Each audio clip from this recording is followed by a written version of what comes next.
So whilst supply of a cryptocurrency might be limited, easy to create hundreds, thousands more, and we have, yeah, and some that perhaps better functionality than Bitcoin, better design, let's say, and so the supply case for it is also an argument against such a thing. A lot of traditional investors, a lot like your Warren Buffett's, don't touch commodities, right? It's not, if you want to invest in something like a commodity, the only way you make money is if you think it's going to go up in value, and therefore you're just looking at is the demand for the commodity increasing relative to supply.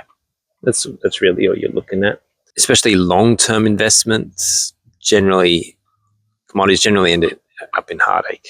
For a lot of traditional investors, there is no investment case for it. It's zeros and ones and doesn't have any intrinsic value. Some might say the same for gold and even other currencies, right? What's the intrinsic value of gold? It's just gold atoms, and you just hold it. Doesn't do anything for you if you're just holding it as a store of wealth.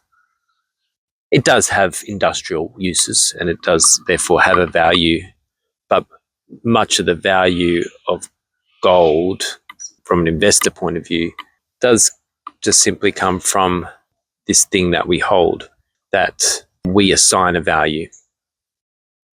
Like a lot of collectibles, let's say, like art, it doesn't really have value, it's just a bit of paint on a canvas, but we assign it value.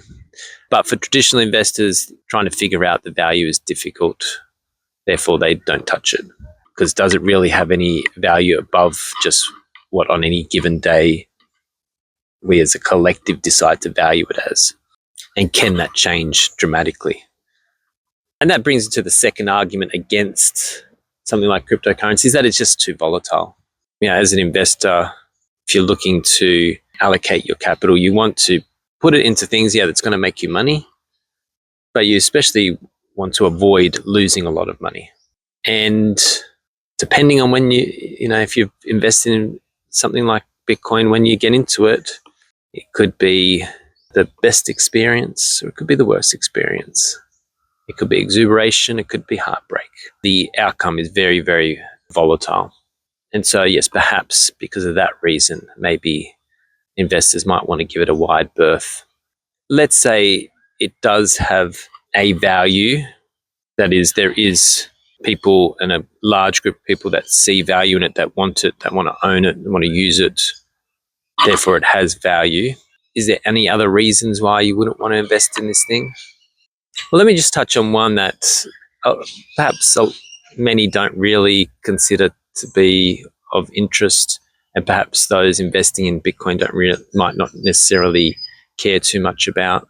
But there are big, perhaps, ethical reasons why we wouldn't want to invest in cryptocurrency.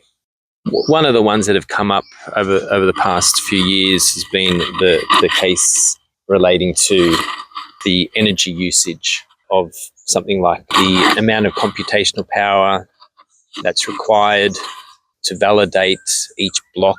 Every 10 minutes a block gets added to the chain, and the amount of computational power across this decentralized distributed technology is immense. One of the security mechanisms of something like Bitcoin is you want a lot of people, a lot of computers that are committed to validating the record. You need to reward them in certain ways to be able to do that, and the reward can be quite high, especially at the moment if the price is quite high. So it attracts a lot of people, which is good for validation, but it also means that it uses up a lot of energy. Maybe you don't need that much computing power to validate the record, for example. So there is this case that, it's not environmentally friendly. That's perhaps a valid argument to some extent. If we didn't have these cryptocurrencies, then we'd be saving a lot on on energy. We could be using that energy for other things that to create value in the world. Let's say.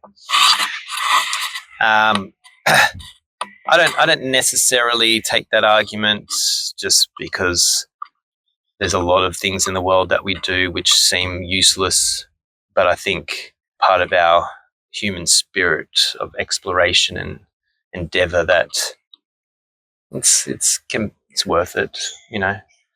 It's worth trying these things, figuring these things out. No, my biggest ethical argument against investing in cryptocurrency is the anonymity factor. Now, there's a lot of people that just don't trust government or the way they manage the economy, for example, don't trust that they're not going to come and take their assets, their possessions for no legitimate reason.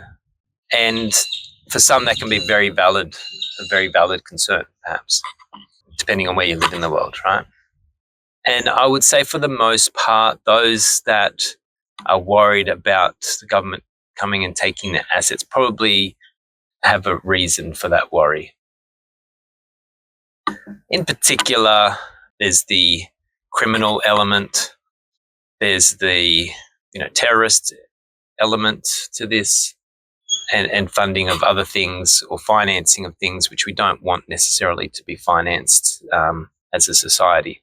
It should be no surprise to anyone that nowadays, if there's some kind of blackmail scandal or more common nowadays cyber risks and hacking and taking of data, ransoming of systems and data, that those that do that want to be paid in cryptocurrency, because we've created this thing that is an easy store of wealth, an easy way to have that wealth and have it protected from regulation, from oversight.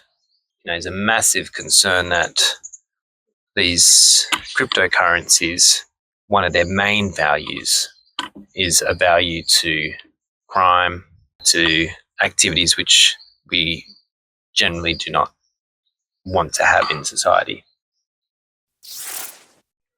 Now, if you're a bit of a finance nerd like me, why don't you check out my Substack? There's a link in the description, and here you'll find additional concept notes, unedited videos, community chats, and much more. See you next time.